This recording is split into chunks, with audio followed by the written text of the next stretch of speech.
Gulliver's Travel, Part 1, A Voyage to Lilliput. My name is Lemuel Gulliver. I was born in England. At the age of 16, when I was a young man, I studied to be a doctor. I worked in London at first, but it was not easy to make money there. I decided to work as a ship's doctor. I liked traveling and I made several voyages. It was an interesting life. One ship I worked on was called the Antelope. Our voyage went very well at first, but one day there was a great storm. The ship hit a rock in the sea and began to sink.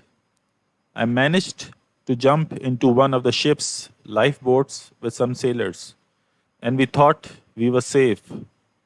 Then there was a big wave, and the little boat turned over in the water. We all began to swim. I soon lost sight of the other sailors, and I never saw them again. I think all of I think all I think they all drowned. I swam for many hours in the water, and I was very tired. Suddenly I realized that the water was not deep anymore. My feet touched the ground. I walked a long time, and then I came to the beach. It was evening, and I was exhausted. I fell asleep on the sand. When I woke up, it was morning. I tried to stand up, but I could not move at all. I raised my head a little, and I could see ropes around my body. They were tied very tightly. I did not know what had happened to me. Then I saw very small creatures walking along my body. I looked again, and I was surprised to see that this creature was really a tiny man. Soon there were more of these little men walking on me. There were hundreds of them on the ground near me. They were talking to each other, but I could not understand the language.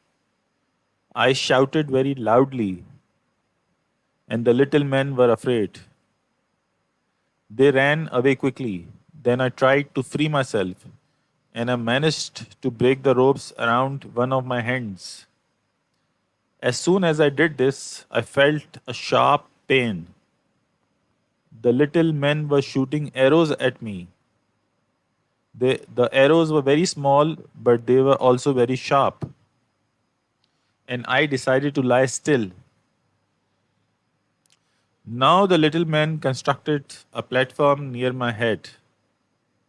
One of them climbed up to the top of the platform. He was standing very close to my ear. He began to shout into my ear. I could hear what he said, but I did not understand the language he was using. He used signs to communicate with me. He told me that the country was called Lilliput and that he worked for the emperor. Then he explained that I was their prisoner. He told me not to be frightened because they only wanted to take me to see the emperor. It was now the middle of the morning, and I was hungry and thirsty. I put my finger in my mouth to show the little man that I wanted to eat and drink something.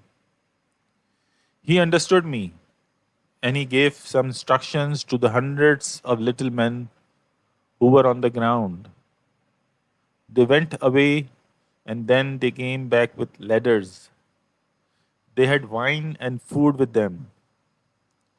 They climbed up the ladders and offered me the wine and food. Everything tasted good, but it was very small, like the men themselves. I drank whole barrels of wine and ate several cattle and sheep. Soon I could hear a lot of noise on the ground near me. I turned my head to look, and I saw that all the little men were now very busy.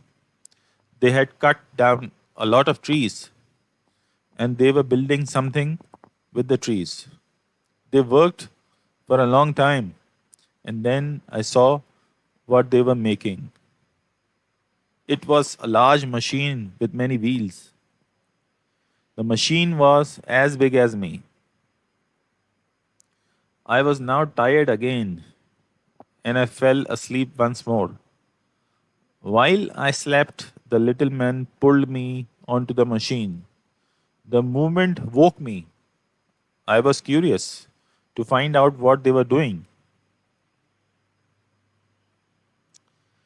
Then I heard a noise, and I saw hundreds of tiny horses.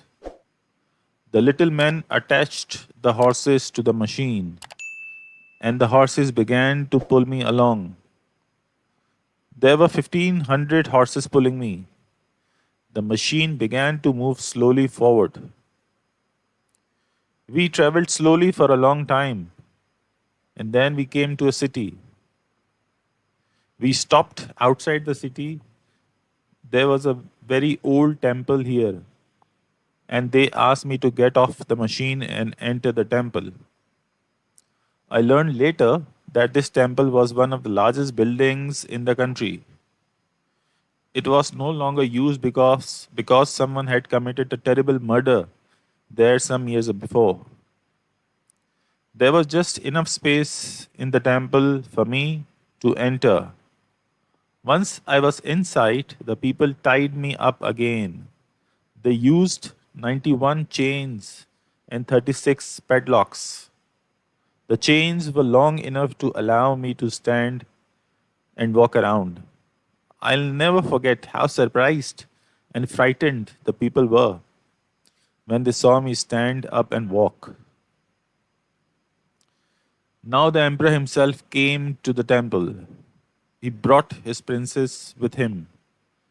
They wanted to look at me. They climbed up a tower in the temple and looked down at me where I lay. People from the city began to arrive as well, and they climbed up the walls of the temple to look down at me. Some very daring people put ladders against my body and climbed up these. Everybody was very surprised to see me. I was the biggest man they had ever seen. End of part 1. Thank you for watching.